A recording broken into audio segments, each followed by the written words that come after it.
Bonjour tout le monde. Ça fait plaisir de vous voir si nombreux aujourd'hui. Vous avez été beaucoup à vous inscrire, donc c'est vraiment super. Ça veut dire que c'est un sujet qui vous intéresse. Donc voilà.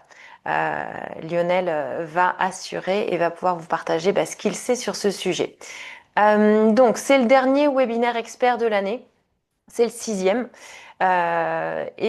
Juste rapidement, pour ceux qui ne me connaissent peut-être pas, je vais Bonjour à vous montrer. tous. Bonjour, pensez bien à juste désactiver après vos micros, comme ça on est sûr que pendant Bonjour. la présentation d'Alain, pas de Alain, de Lionel, pardon, on n'aura pas d'interférence. Merci. Donc, je disais, pour ceux qui ne me connaissent pas, moi je me présente rapidement, je m'appelle Muriel Moindreau, je ne suis pas orthoptiste, je suis neuroscientifique et je suis spécialisée en oculométrie et en enregistrement des saccades. Et en fait, aujourd'hui, la mission que je me suis donnée, c'est d'accompagner les orthoptistes à faire de l'oculométrie une force dans leur pratique clinique et notamment dans l'utilisation pour le bilan. Et donc ça passe par des formations, que je fais soit via des organismes, soit en ligne, et aussi par des événements gratuits comme celui-là, où j'invite en fait des experts à qui je donne la parole pour qu'ils partagent justement sur des sujets autour de l'oculométrie. Donc voilà, donc comme ça s'est bien déroulé en 2025, j'ai prévu de refaire de nouvelles rencontres en 2026. Donc vous serez informés. Et donc, sans plus tarder, je vais vous présenter mon invité du jour que vous connaissez peut-être déjà. Donc Lionel Moiroux. Alors si je fais un petit peu l'historique, Lionel, il a une formation d'opticien et une maîtrise d'optométrie qu'il a obtenue de façon assez drôle dans la ville où moi je vis aujourd'hui. Voilà, et lui, il vit plus du tout là. Et ensuite, il a poursuivi avec un diplôme d'orthoptie, donc Lionel est orthoptiste, qu'il a obtenu à Toulouse. Et en fait, ce qui est assez intéressant quand il m'a envoyé son CV, c'est qu'en fait, on sent que Lionel, il a envie d'apprendre, il a envie de grandir et de progresser. Et donc, il a continué de se former. Il a fait un DU Perception Action et troubles des apprentissages. Et il a fait aussi un DIU sur les vertiges. Et puis, il a aussi obtenu un Master 2, Neurosciences et Neuropsychologie clinique. Et ça, il est en train de maintenant finaliser une thèse en sciences du langage sur les troubles de la lecture et du TDAH. Et fort en fait de tout ce bagage, Lionel, ce qu'il a aussi fait, c'est que depuis 4 ans, il s'est lancé dans une aventure qui est de développer un outil d'oculométrie qui s'appelle EIA. Il va vous en parler un petit peu là. Donc voilà, avec cet outil-là, il a fait une partie des projets dont il va vous parler aujourd'hui. Lionel, je te laisse la parole. Merci beaucoup pour cette introduction, Muriel. Merci pour ton invitation. C'est Merci à toi d'avoir accepté. très chouette de pouvoir participer à ce type de webinaire et de faire cet échange de partage et de connaissances. Voilà, je vais vous présenter aujourd'hui une étude qu'on a publiée récemment dans Vision. Donc, ça a été publié au début de l'année, là, au mois de septembre, enfin début de l'année scolaire. Au mois de septembre, cette étude donc a fait la une du magazine Vision et elle parle de la stabilité de la fixation oculaire, plus particulièrement chez les enfants TDAH. Donc, avant de me lancer là-dedans, je vais tout d'abord vous raconter une petite histoire. Une histoire qui commence il y a 7 ans. On était en 2018. À cette époque, je m'intéressais essentiellement aux enfants dyslexiques. Dans mon cabinet, comme beaucoup d'entre vous, j'utilisais régulièrement le DEM-test. Vous le savez, c'est un test qui nous permet d'identifier une baisse de la vitesse de lecture, mais finalement sans nous préciser ce qui en est la cause. En pratique, pour ceux qui ne le connaissent pas, ce DEM-test permet de savoir lorsque la vitesse de lecture d'un enfant est diminuée. Ça nous permet de savoir si ça peut être lié à un trouble de la dénomination rapide, à un trouble oculomoteur ou à une combinaison des deux. Mais finalement, le DEM-test en tant que tel ne nous fournit aucune donnée objective sur les mouvements oculaires impliqués pendant sa passation et du coup, nous n'avons ni mesure quantitative ni visualisation des mouvements des yeux à ce moment. Donc, par curiosité scientifique, j'ai décidé d'enregistrer les mouvements oculaires chez les enfants dyslexiques lors de la passation du DEM-test. Et ça a donné lieu donc à cette première étude qui a été publiée dans PLOS ONE à cette époque. Et dans cette étude, parmi d'autres résultats, un résultat nous a particulièrement interpellés, c'est, comme vous le voyez sur cette diapo, le temps de fixation. Le temps de fixation chez les enfants dyslexiques était plus long en comparaison avec des enfants normolecteurs. Et dans cette étude, on avait également pris un groupe d'enfants normolecteurs, mais qui avaient le même âge de lecture que ces enfants 10. Et vous voyez que là également, le temps de fixation était allongé. Ce que l'on avait également, c'est que ce temps de fixation, il était finalement corrélé au temps nécessaire pour lire la planche C du DM test, lui-même corrélé au temps de lecture d'un texte standardisé. Donc, là où finalement ce résultat est surprenant, parce qu'on est en train de faire lire des chiffres à un enfant, on ne fait pas lire des mots. Donc, là où c'est surprenant, c'est que traditionnellement, finalement, on va, dans la littérature, on va expliquer l'allongement des temps de fixation en lecture par une complexité lexicale, par un décodage phonologique, par un traitement sémantique, mais finalement, dans le DEM test, ces facteurs sont absents.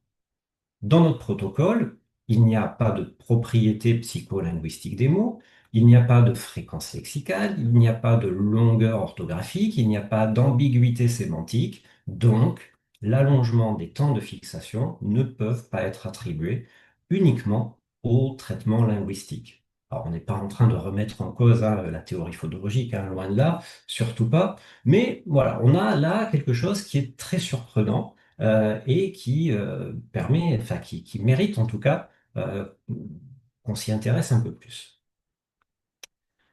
Donc, les résultats de cette étude nous ont permis une meilleure compréhension de l'utilité du DEM test en pratique clinique et de ce qu'il se passe d'un point de vue oculomotricité chez les enfants 10, mais une question restait toujours en suspens: à quoi est dû l'allongement du temps de fixation? Et là, finalement, on ne pouvait pas trancher. Au terme de cette étude, on avait trois hypothèses qui restaient possibles. La première, c'est de dire que la fixation, elle est plus longue parce que le contrôle de la fixation est immature ou instable, indépendamment finalement de tout traitement linguistique. Soit de dire que la fixation, elle est plus longue parce que le traitement visio-attentionnel est plus lent, même pour des symboles simples. En l'occurrence, c'était des chiffres. Et la troisième, un combo des deux, une interaction des deux. La fixation est plus longue, à la fois parce que le regard est moins stable et le traitement visuel est plus coûteux. Donc, finalement, avec une mesure qui, à l'époque, était limitée à la durée moyenne de fixation, eh bien, il est impossible de dissocier ces trois contributions. Il était impossible de dissocier ces trois contributions. Et c'est à ce moment-là, finalement, que la fixation a cessé d'être un simple paramètre secondaire pour devenir la question centrale de mon travail. Et c'est encore aujourd'hui le travail de ma thèse. Et en parallèle, c'était aussi le début donc de l'aventure Sierra Neurovision. Vous voyez ici ce qu'était le premier casque. C'était un casque de vélo avec des caméras collées dessus. Voilà avec quoi on a commencé le premier casque EIA. On a bien progressé depuis. Bref, revenons maintenant dans le présent. On se retrouve donc début 2025. On a énormément progressé, vous avez vu, avec notre casque, et grâce finalement aux implémentations et le travail fabuleux de l'équipe de Sierra Neurovision, on a pu illustrer dans le magazine Images en ophtalmologie les anomalies de l'oculomotricité chez un enfant TDAH avant et après traitement médicamenteux et traitement orthoptique. Cette publication, on l'a fait grâce à Catherine Libersa, une orthoptiste que vous connaissez peut-être, hein, qui est équipée du système. Et elle travaille beaucoup avec les enfants TDAH. Et donc, on a pu ici présenter ce cas clinique. Qu'est-ce qu'on a pu mettre en évidence? Alors, on n'a rien mis d'exceptionnel en évidence, hein, on a juste illustré finalement ce que la littérature raconte globalement sur le TDAH. Mais on le comprend très bien, en fait, on le visualise très bien avec ces exemples-là. Typiquement, l'oculométrie, elle va permettre de mettre en évidence, lors d'une tâche de saccade, les nombreuses anticipations qu'on peut avoir avant traitement. Et vous voyez qu'en post-traitement, finalement, ces anticipations, elles diminuent très nettement. On a également sur les poursuites de nombreuses saccades de rattrapage, hein. On voit de ci et de là de nombreuses saccades de rattrapage. On a aussi également de nombreux clignements. Et vous voyez également qu'en post-traitement, tout ceci a tendance aussi à se régulariser. On illustre aussi le fait que sur un test d'antisaccade, on va avoir un taux d'erreur finalement initial qui va être très haut, de l'ordre de 60%. Et vous voyez qu'en post-traitement, ce taux d'erreur diminue drastiquement à 20%. Et enfin, pareil sur la fixation, donc c'est là où je vais en venir. Sur la fixation, vous voyez qu'en initial, on avait des surfaces de fixation qui étaient de l'ordre de 14 degrés carrés pour avoir en post-traitement des surfaces de fixation qui réduisent vraiment énormément.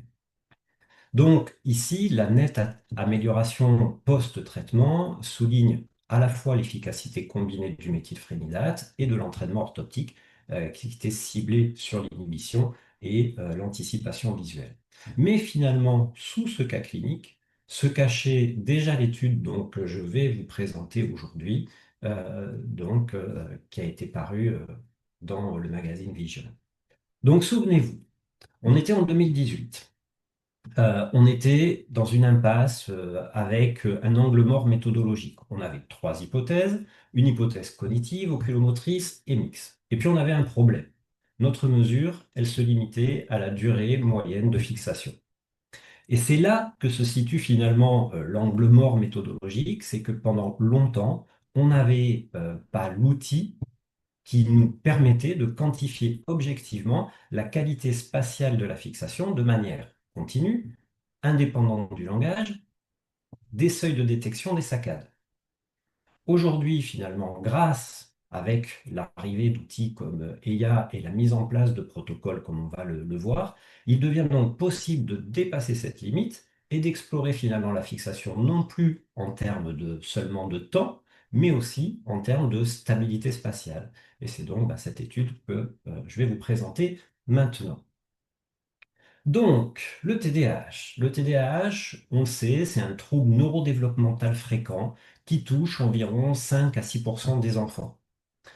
Le TDAH, il associe un déficit attentionnel. Le déficit attentionnel, on peut le relier à des difficultés de concentration, des oublis, de la distractibilité. Pardon, excusez-moi, je bois juste un petit peu.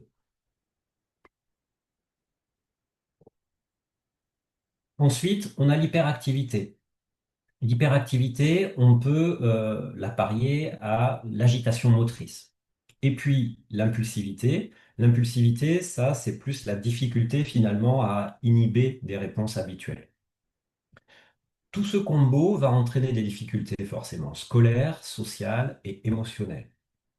Voilà, cette partie-là, il ne faut pas la négliger parce qu'effectivement, ça peut aller quand même très loin. Depuis plus de 40 ans, si on regarde la littérature, plusieurs études montrent des anomalies oculomotrices dans le TDAH, en particulier lors des tâches de fixation et de poursuite.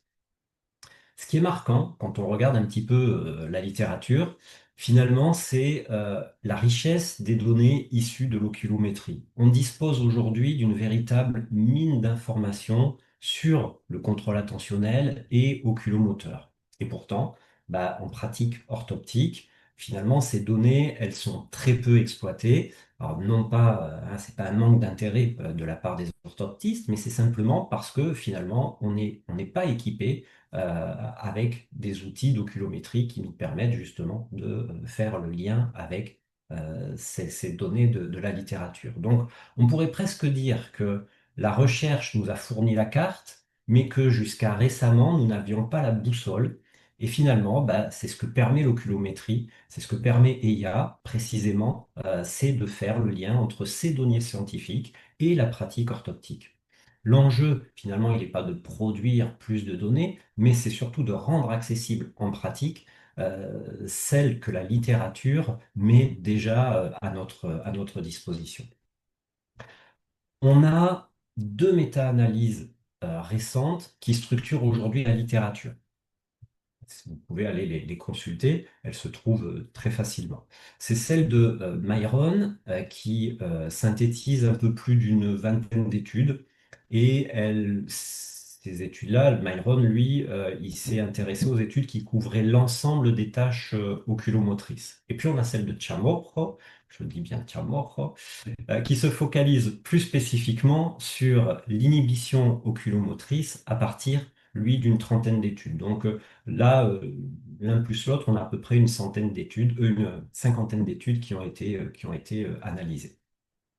Tous les deux, elles convergent pour montrer que ces anomalies oculomotrices, elles pourraient représenter des marqueurs intéressants à condition de disposer d'outils de mesure adaptés, bien évidemment. Parmi les anomalies les plus retrouvées dans la littérature, on va retrouver euh, l'inhibition. L'inhibition, c'est l'anomalie oculomotrice la plus robuste rapportée dans le TDAH. C'est celle que vous allez retrouver de manière très fréquente, quels que soient les protocoles. C'est vraiment ça qui généralement signe que l'on retrouve chez un TDAH. On a quoi? On a une augmentation des erreurs d'antisaccades, on a une augmentation des saccades anticipées et on a une augmentation des saccades intrusives pendant des périodes de fixation. Donc, autrement dit, on peut dire que le système oculomoteur a du mal à retenir un mouvement qui devrait normalement être inhibé. Ensuite, on a la variabilité.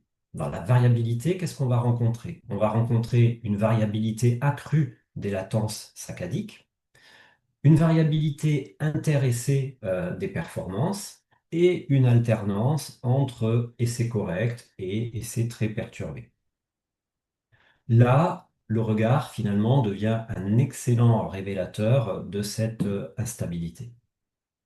Et puis enfin, on a la fixation où on va retrouver une augmentation des saccades intrusives, une augmentation des ruptures de fixation et une augmentation des instabilités pendant les périodes où normalement le regard devrait rester fixe.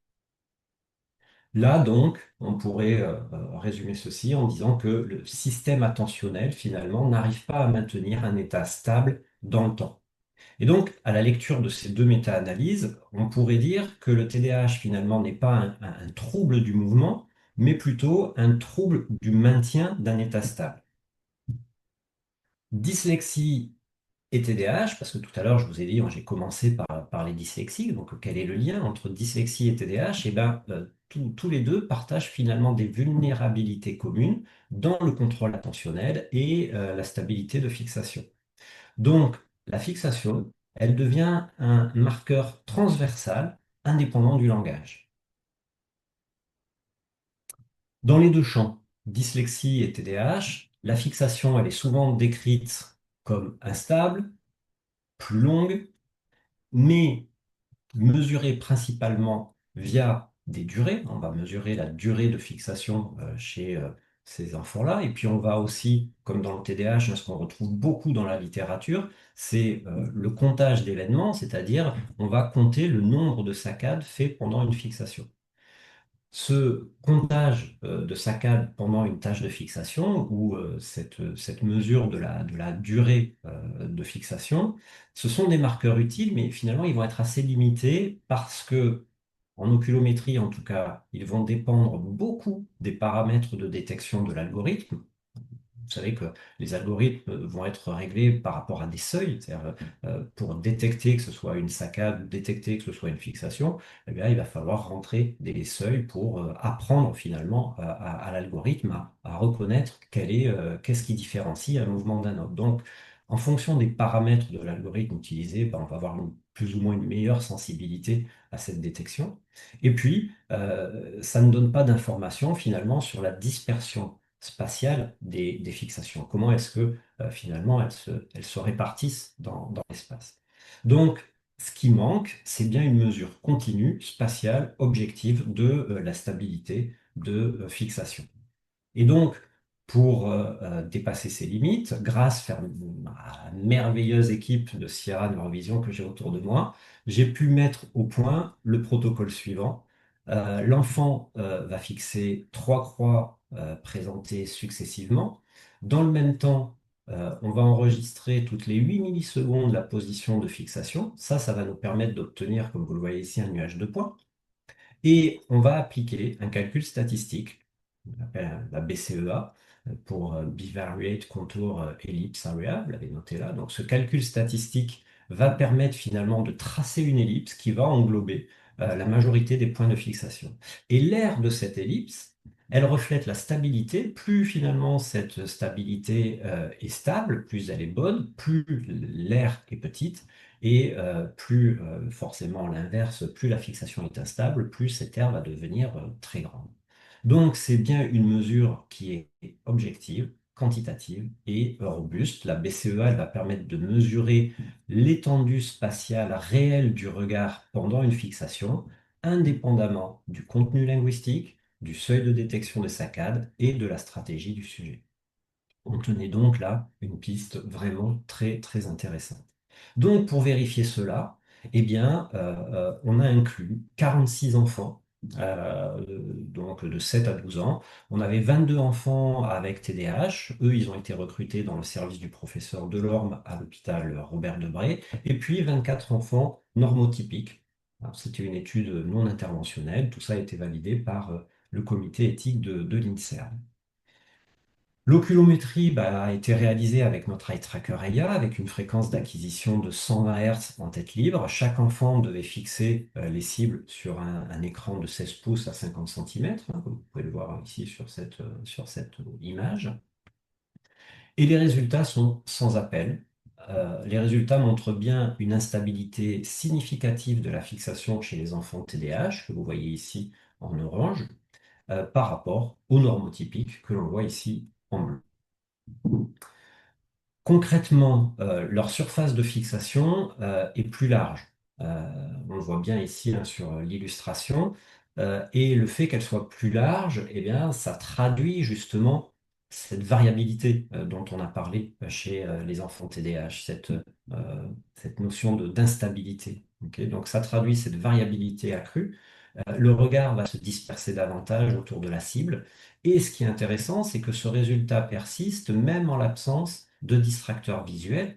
Et donc ça suggère que quelque part, on est sur un déficit attentionnel qui est intrinsèque. Alors, j'aimerais qu'on passe un petit peu de temps sur cette diapo. Elle paraît comme ça très effrayante, mais vous allez voir, on va y aller tranquillement, pas à pas.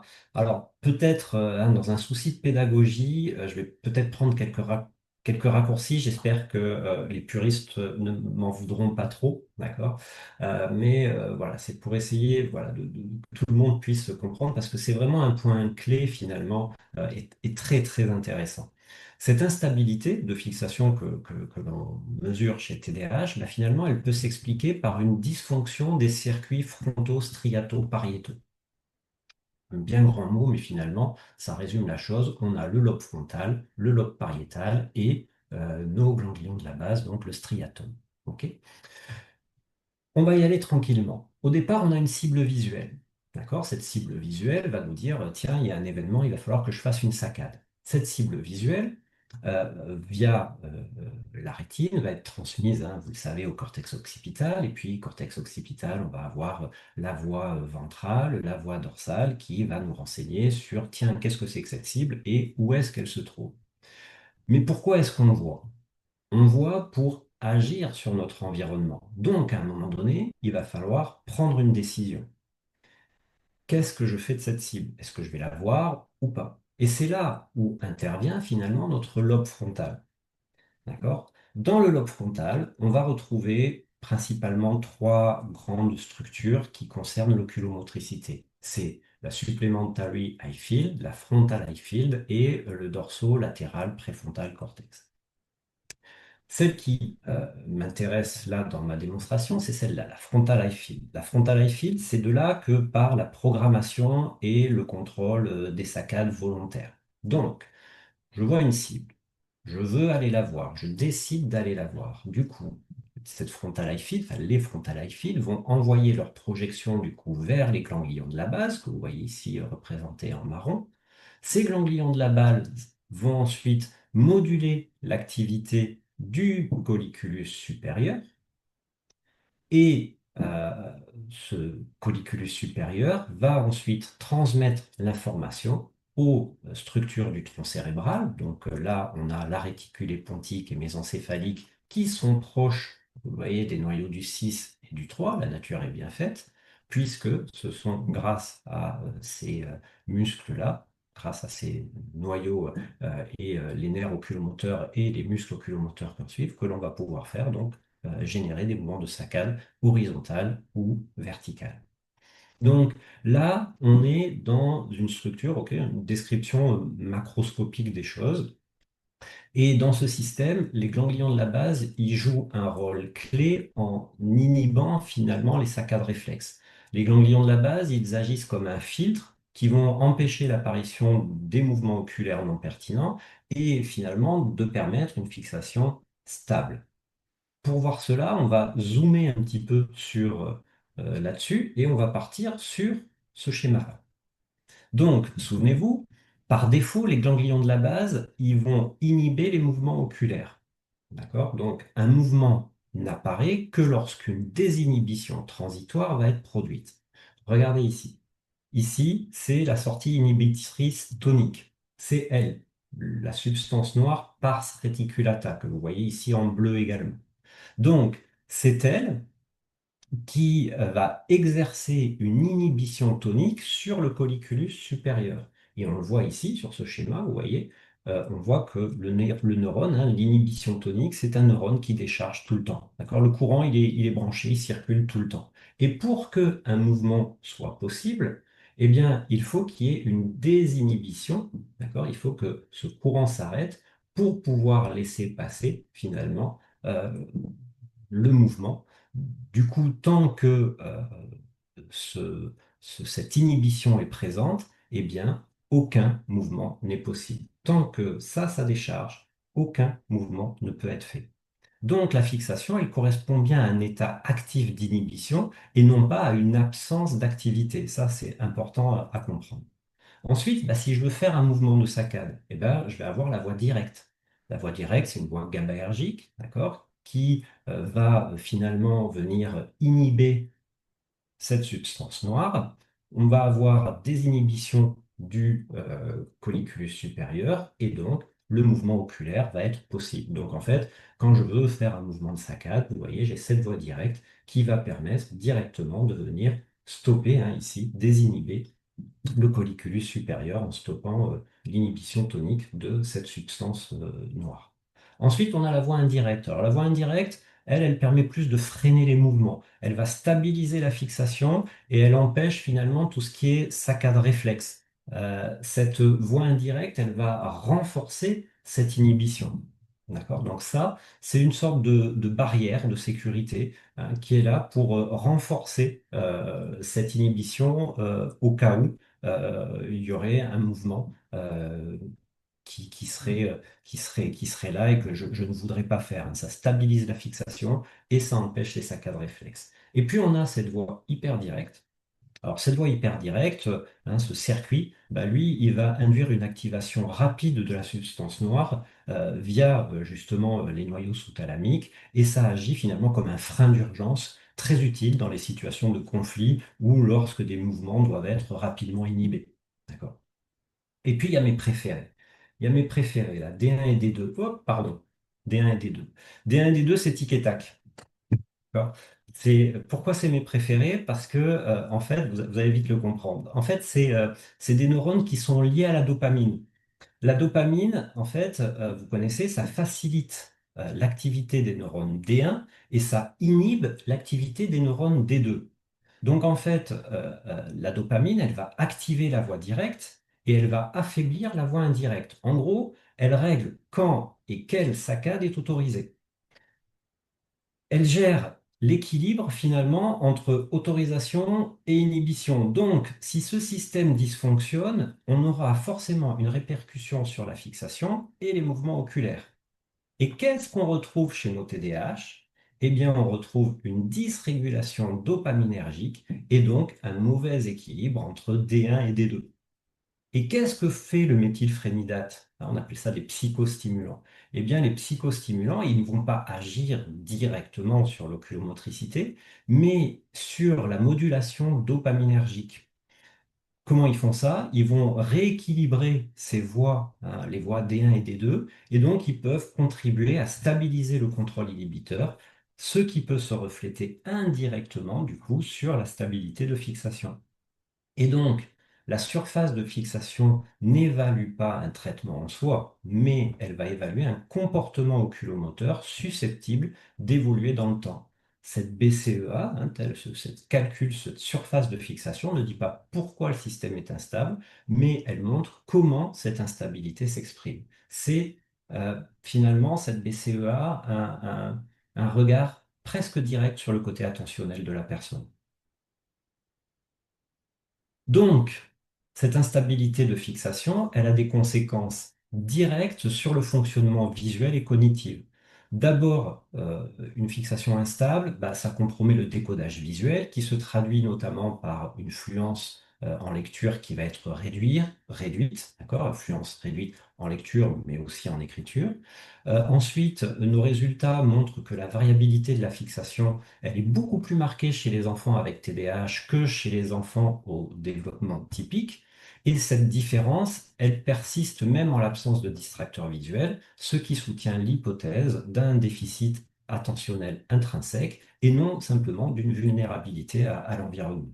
Et enfin, ces observations, elles sont cohérentes avec nos travaux précédents, puisque on avait déjà montré que certaines interventions, qu'il s'agisse de traitements médicamenteux ou d'entraînement visio-attentionnel, peuvent améliorer partiellement la stabilité de la fixation sans toutefois la normaliser complètement. Donc tout cela souligne la robustesse de ce marqueur et son lien direct avec ce fonctionnement attentionnel. Donc en conclusion, l'intérêt de cette mesure, elle réside avant tout dans sa valeur clinique et méthodologique. Vous l'avez compris, ça a été quand même un long parcours, un long chemin pour définir cette nouvelle méthodologie. Au début de ce travail, nous avons montré que l'allongement du temps de fixation pouvait être interprété selon plusieurs hypothèses un coût cognitif, une instabilité oculomotrice, ou est-ce que c'était une combinaison des deux? Le problème étant que les outils classiques de l'époque ne permettaient pas de les dissocier. Le calcul de la surface de fixation par la BCEA permet précisément de dépasser cet angle mort méthodologique en apportant une mesure objective, sensible et non invasive de la stabilité de fixation et plus largement du fonctionnement attentionnel. Et donc, contrairement à d'autres indicateurs, cette mesure, elle ne dépend ni du langage, ni de la motivation, ni de la coopération active de l'enfant, ce qui la rend particulièrement adaptée à l'évaluation des troubles du neurodéveloppement. Sur le plan pratique, cette mesure, elle s'avère vraiment plus robuste que le simple comptage des saccades intrusives. Elle permet de quantifier l'instabilité du regard, finalement, même en l'absence de rupture franche de la fixation. Du coup, bah, ces qualités en font un outil finalement prometteur, non seulement pour l'évaluation, mais aussi pour le suivi thérapeutique, qu'il s'agisse d'une rééducation orthoptique, d'un traitement pharmacologique ou d'un entraînement cognitif. Donc plus largement, cette approche, elle ouvre la voie peut-être vers un phénotypage oculomoteur du TDAH fondé sur des marqueurs objectifs et directement liés aux mécanismes attentionnels discuter tout au long de cette présentation. Et donc, bah, je vous remercie pour votre attention et je serai ravi de répondre à vos questions. Mais avant tout, je tenais aussi, puisque c'est l'époque de vous souhaiter un joyeux Noël à toutes et à tous. Merci beaucoup, Lionel, pour ta présentation. Et merci d'avoir expliciter aussi bien le fonctionnement des ganglions de la base. Je sais que je le fais en formation et là de l'avoir entendu avec quelqu'un d'autre, ça m'aide. Je me dis que pour les prochaines formations, je vais aussi m'appuyer sur comment tu l'as présenté. Alors attends, on a une première question. Il y a Laurence qui dit, quand tu dis fixation instable, même en l'absence de distracteur visuel, est-ce testé entre l'apparition des croix lors du test de fixation sur IA? Donc quand il bouge les yeux entre l'apparition de deux croix, c'est un marqueur. Il ne faut pas leur demander de ne pas bouger, c'est bien ça? A priori, je pense qu'il Alors, non, en fait, on leur dit pas de pas bouger. En fait, le but du jeu, c'est on va leur donner une consigne, on va leur dire, voilà, tu as trois croix qui vont apparaître, et toi, tu dois fixer le centre de la croix. Ok. C'est tout. Euh, Pendant que les croix changent, donc il y a trois croix, hein, si je remets rapidement, on voit bien sur le protocole. On a trois croix donc, qui sont représentées, hein, qui sont Là. différentes. Voilà, là, on a la première croix. La première croix, la taille totale de cette croix, elle fait 1 degré d'excentricité, d'accord, à 40 centimètres. Donc la croix sur la taille de l'écran, c'est à peu près 0,7 mm. Et puis vous voyez, il y a une notion de gap, c'est-à-dire il y a un masque qui est placé entre les deux. Pendant ce masque, en fait, aucune mesure n'est faite. On arrête de mesurer les choses. Donc on va mesurer vraiment uniquement lorsque il y a le début d'apparition de la croix et lorsque on est à la fin de l'apparition. Entre les deux, rien n'est mesuré. Donc même si l'enfant bouge, s'il cligne, etc., ça ne sera pas pris en compte. La deuxième croix, celle-ci, effectivement, elle est un peu plus grande, mais le vide que vous voyez ici, bah, le vide fait toujours 1 degré. D'accord? Et dans la troisième, elle est beaucoup plus grande, mais le vide aussi ici fait toujours 1 degré. D'accord? Donc finalement, la surface de fixation à regarder reste toujours la même. D'accord? Et l'enfant doit fixer le centre de la croix. Il faut pas... Le problème, c'est si vous insistez, si vous motivez l'enfant en lui disant regarde le centre, bah, en fait, oui, vous allez. On est encore une fois, on est en train de faire d'avoir une visibilité sur ce côté attentionnel. Donc, le fait de motiver l'enfant, forcément, ça va avoir une répercussion sur votre résultat. Donc, normalement, voilà, on donne la consigne et on laisse faire l'enfant quand il regarde ces croix-là. Normalement, on devrait toujours avoir quelque chose qui est, en principe, dans la littérature, la surface de cette aire, elle se situe autour de 1 degré carré, enfant et adulte. Ok. Moi, j'ai une question aussi un peu basique, mais pourquoi cette alternance de trois croix de fixation, en fait?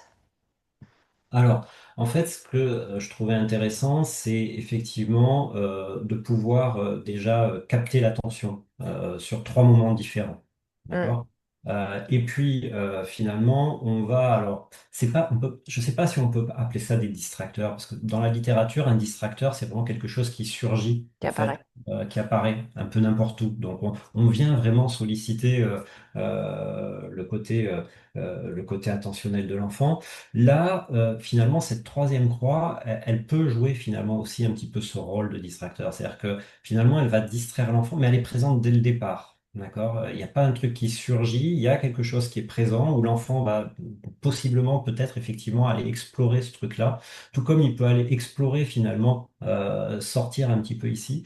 Donc, ça fait partie. Aujourd'hui, on a posé les bases, hein, c'est vraiment une première étude qui va finalement permettre d'aller beaucoup plus loin là-dedans et d'aller chercher justement, finalement, croix par croix, est-ce qu'on retrouve des différences? Est-ce qu'on a voilà, des choses qui vont aller dans l'augmentation de cette BCEA, etc.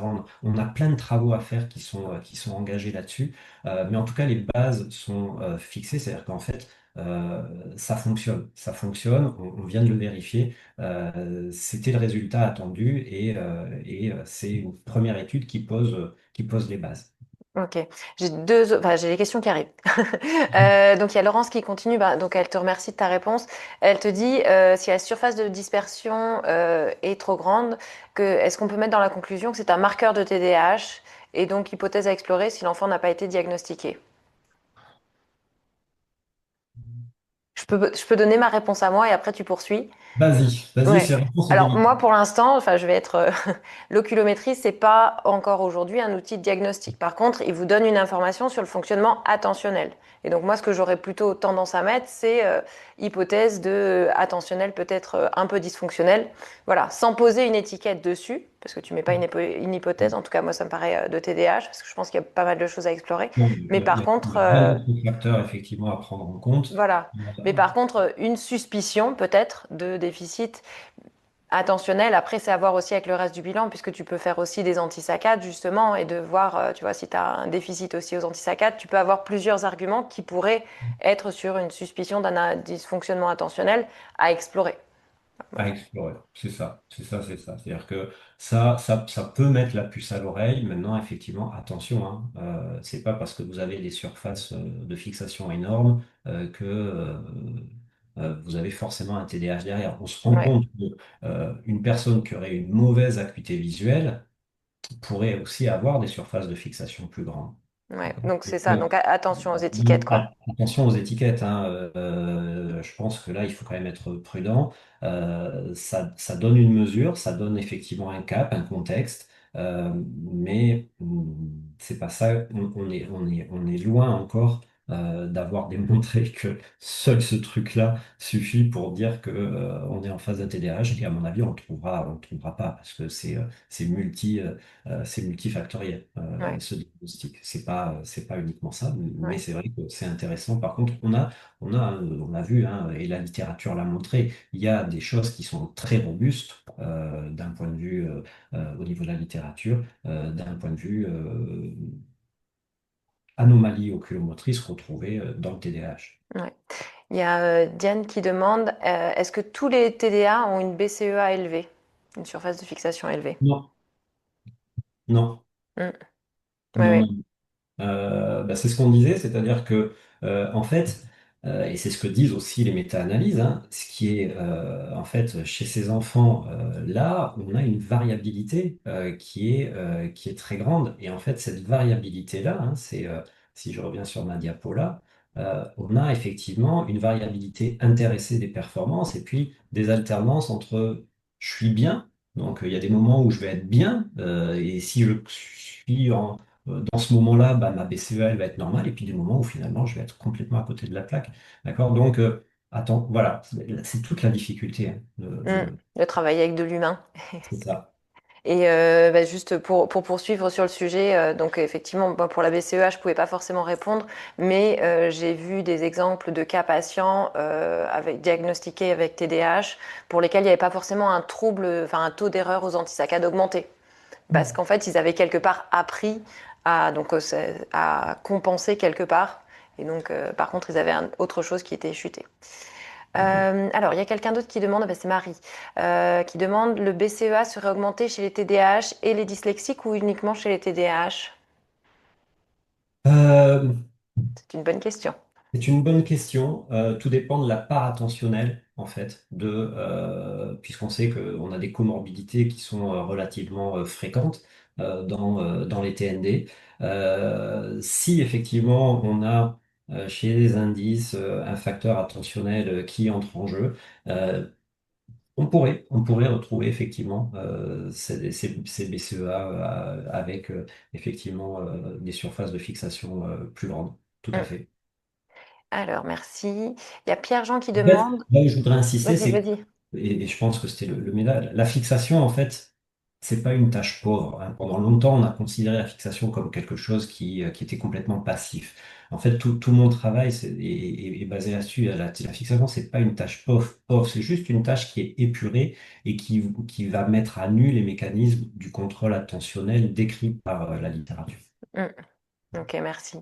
Donc là, j'ai Pierre-Jean qui dit, on peut bien comprendre l'amélioration de la stabilité de la fixation avec le traitement médicamenteux.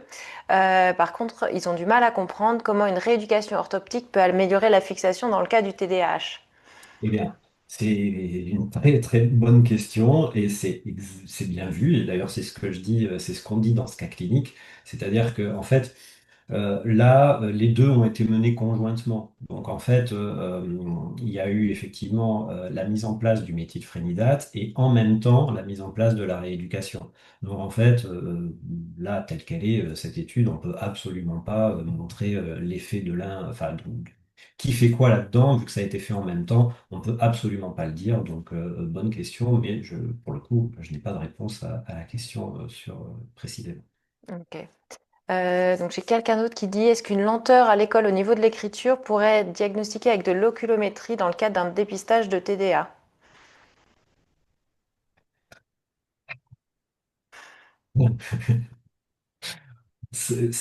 Oui, oui, oui, oui, oui, ça pourrait être possible.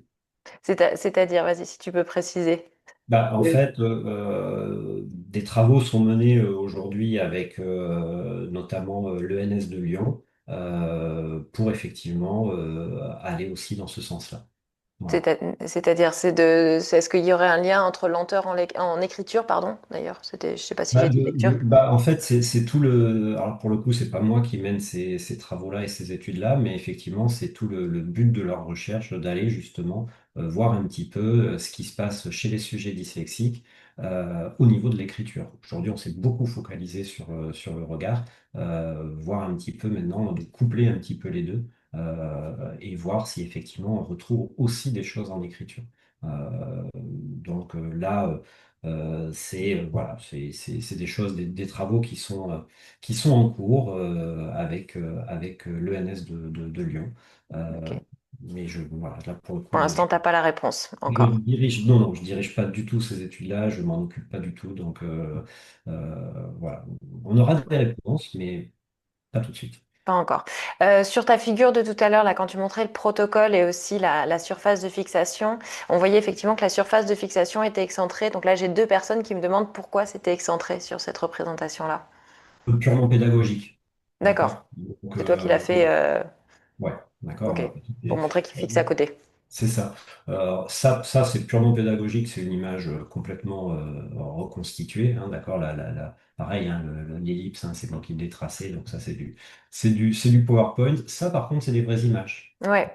Mais c'est vrai que effectivement, si je les rejoins, ça paraîtrait plus logique quelque part qu'il y ait un côté un peu centré. Mais par contre, que ta surface, elle soit grosse, peut-être.